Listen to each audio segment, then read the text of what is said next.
the Medical Ancillary Sales Podcast. I'm your host, Michael Berg, joined as always by Viv Hudson.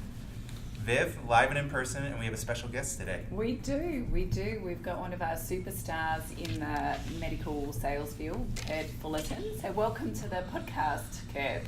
Thank you. Live and in person. So, Yes. Curt, the reason we wanted to have you on today is because you have had success with big accounts, and I know that's what everybody dreams about, getting those big accounts, and it seems like easy money. All I have to do is go out and get that one big account and the money just flows, right? You don't have to do anything for it.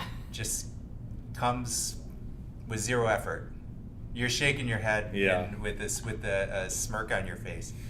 But Curt has probably the largest account that I know of right now. It's extremely, you're talking thousands and thousands of lab specimens on top of all the other medical ancillary, so it's a tremendous source of revenue. But the reason I wanted to get you on was to pick your brain a little bit about the pull-through, because this is what makes or breaks a good rep from a bad rep. Or as we were talking about in an earlier podcast, this is what separates the good from the great. One of the major keys is follow-through. So first off, can you walk us through this large account that you landed in terms of, I'm not talking about how did you get it, how did you close it. That's all well and good, but what I think people would benefit from is hearing, how did you keep it? How did you pull it through? That's what everybody wants to learn about, and that's where the real wealth is. So I'll let you wax poetic here. Tell us whatever you think here, Curt, but from the day you landed this account and they signed their first ancillary, walk us through your strategy from that point on. Well, the first thing that everybody needs to know is that when you have a large account, and what I mean by that is anything over 1,000 specimens a month, whether it be tox or blood or anything else, is they typically have a rule of they do not want the lab contacting the office at any time for any reason. That they want them to deal with you as the rep only, and then the rep, somebody at the office that they deal with. So for example, let's say it's a Tuesday and it's 11 o'clock, okay, and the doctor's office calls me and says, hey, we haven't got results back on this particular patient. Then what I have to do is then I call the lab and then I get the information. Why haven't we received these results? Look in the portal, and then I get that information, and then I contact the lab, whether it be the owner, whether it be the doctor, but typically it's not the doctor because they're seeing patients every 5 to 7 minutes. So whoever it is, in this case, I deal with the office manager. If the lab was to be attempt to call the doctor's office, then you end up getting chewed, and it's not very fun. So throughout the day, there could be 4, 5, 6, 7 phone calls, emails, text messages asking for certain things. And so the number one thing that you have to go into this large account with is knowing that you're going to have to be completely hands-on. It doesn't matter if you're meeting with another doctor, if you're at an airport, if you're at your son's soccer game. When they call, you have to pick up, because the way they do their business is almost like an assembly line, where they just, from 8 o'clock in the morning till 6 o'clock in the evening, it's very structured throughout the day. And if there's any hiccup, it's going to be your responsibility to make sure that continues to go smoothly. Okay, so knowing that, in terms of getting started, the one thing you want to do up front is establish expectations. Okay, so let's say that your account is in Indiana, but the lab that you're using is in Florida. Well, there's an hour time change. So if it's 5 o'clock and in Indiana, and the lab in Florida closes at 5 o'clock Florida time, well, that means that if they need any questions answered, that they have to let you know by 3:30 or 4 o'clock that day. But when you have a doctor that's calling you at 5 o'clock and then you try to call your lab and they're already closed, well, that becomes a big issue. So just set the expectations, make sure that the lab or labs that you're using, know in advance, hey, this is how they do things. And there are some labs out there that fight that and they want to do things their way. But the way the industry is going, because there's so many labs out there and so many options, pretty much have to do what the customer wants and to have that expectation, going in. So I know that you've had more than your fair share of blood, sweat and tears probably over this large account. Yeah. And I guess one of the burning questions that reps would have is, well, how did you get the account? Because we all want to have a big account. So how did it all start? Well, obviously, with these large accounts, they're probably getting anywhere from 10 to 15 reps per week, and they're trying to get their business. Okay, and so with these large practices, they don't really care about anything other than making sure the samples are done on time, especially in a large clinic, and then also making sure it's done correctly. So what's going to separate you from them is customer service. Okay, and that starts with building relationships. So it can take a little bit of a time. From the first time that I met this large account, I believe it was in the middle of October, they sent in their first specimen on March 1st. And this was a relationship that Shane, my partner, has had for 15 years, with this particular owner of this clinic. So it takes a lot of patience. You're not just going to go in there one time and they're going to sign up and say, okay, we're with you. Most of the time, if they're looking to move labs, it's typically because the current lab that they have, they're not happy with. Whether it's they can never get a hold of the rep, they don't like the portal, they don't like the time. Some of the larger accounts like LabQuest or LabCorp or Quest, typically what I'm hearing out there is the customer service isn't as good because they're so large and they don't really need to. It's similar to, McDonald's isn't the best hamburger in the world, but it's the number one seller. And people don't typically dream about having a McDonald's hamburger every day, but they're very successful, and that's what's the deal with those guys. So really, it starts with customer service, making sure you return phone calls right away, try to answer whenever you can, go out of your way, ask questions. That's what I do the most. Hey, we've heard about this test that's coming out. Do you guys know about that? Well, no. What is it?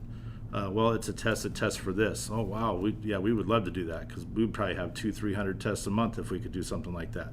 So don't just state the obvious. You want to go in and really try to make them feel like you're going out of your way to really help their practice. And that's really what it comes down to.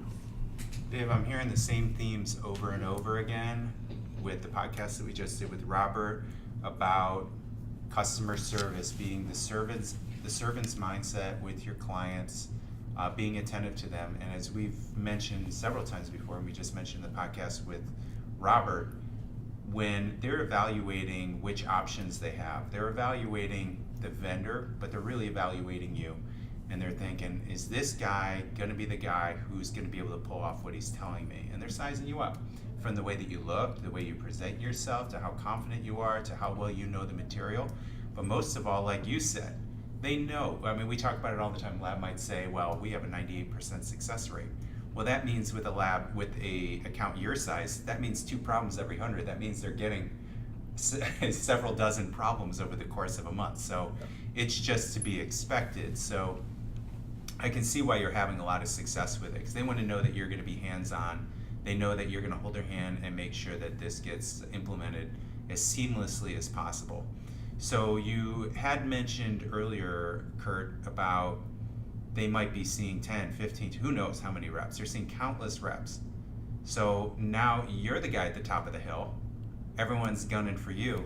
How do you watch your flank? How do you protect from that account saying, you know what, maybe this other guy's a good point, we'll go with him? Yeah, well, first of all, another thing that you should probably know is that any time that a lab, and the reason I keep using 1,000 specimens a month is because typically what the owners of these clinics, whether it be a doctor or just a regular business person, they are being told by their counselors and by their advisors that they need to use more than one lab.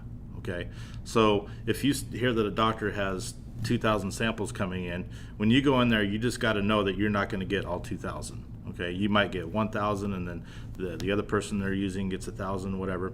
So when you go in, instead of asking for all of it, what we did in the beginning is say, hey, listen, we have a lab. It's doing great. We test for this, this, and this. Here's our portal. Here's the time frame that it comes back. I would love for you just to give us a shot. Okay, just send us 100 samples. The first month. Let us show you what we can do. And then what happens is they're like, okay, well, we like that. And then they start asking for more, and then pretty soon you're getting the majority, the lion's share of the tests, whereas the guy that was maybe doing 1,200 of those 2,000 before is now only getting 200 to 300, And then he's going to go back and say, hey, well, what happened? And then they're going to say, look, we're using another lab, and that's the way it goes. If you want to keep our 200-300 samples, well, then we'll keep sending them. And if you don't, then we'll go to somebody else. So these guys have 1,000 different options if they want. So, if you start small instead of starting big, but if you go in there and say, hey, I want all 2,000 of your samples every month, that you're just not going to get it. They're just not going to do that without even knowing who you are or how your lab can do. So just like anything else, if you go in and, set the bar and fulfill your promises that you're going to do for them, then that's how you end up getting the business. So like Mike said, we're hearing recurrent themes today, lots of talk about relationships, building trust, building value. But where do you see yourself in 12 months' time with this account? Because from what I've seen in the few months that you've been working with them, that you've really become a trusted advisor in the business. So how do you see that playing out over the future? Well, it doesn't really matter what business you're in. When the client starts calling you and asking you for things, that's typically when you know you've arrived. Okay? So when the client says, hey, listen, I know you're working with one lab, but we're not happy with the other reps. We're happy, the labs are okay, but the reps just aren't going. So if you could find us another lab, then we're going to give it all to you. But obviously, I can't send it all to just one particular lab. Then they start asking, well, we want to do blood now, and then they start calling and. Just for example, the other day, this large account called me and said, hey, we have a patient here. We need to do a urinary tract infection test. We've never done that here at this office. Does your lab do that? Well, you got to be prepared that if your lab doesn't, you need to find somebody that does. Even if it's not your lab, if you can have that information on hand and say, hey, listen, I don't do this, but, let me call this other lab and let's see if we can get that done for you. And then, sometimes you have to go through some paperwork to get that done, but that's all the customer service that we're talking about. So that's what's happening now is we're starting to get calls. They want us to handle everything because they trust how, because there's always problems. Every single week we run into something where some 9-year-old on accident, was tested positive for methamphetamine and so now they've got to call Child Protective Services and they're calling us, hey, call the lab, double check, make sure that that's accurate. So you can't just, if you're driving down the road, you got to pull over and you got to fix that. So that's really what it comes down to is when they start calling you and you start fixing their problems, and then they start to ask for other tests, other services, even outside of lab. They might ask for a specialty pharmacy that they can do, or they might ask for a certain device that can help their practice grow. And that's when you can't just say, no, I'm good. I got 2,000 tox tests a month coming in. I'm just going to sit on that. Okay, even if you don't make any money on it, if you can go in and give them another service, that just adds to your relationship. Yeah, Curt, you really hit the nail on the head, and what this comes down to, guys, is hard work. There's no substitute for hard work. There's not some magic line that Curt's going to be able to give you that's going to make a bunch of money appear in your bank account. I've seen it happen before in this business. There's people who see that there's a lot of money that could be made, but they do not have the follow-through. A lot of people just don't have what it takes, which all it takes is grit and hustle. That's what it comes down to. So, Curt, I have no doubt you're going to be successful with this account and many others because you have the tools in your tool bag, which is the grit and hustle. So, thank you for sharing, Curt. Thank You're you. welcome. Thank you.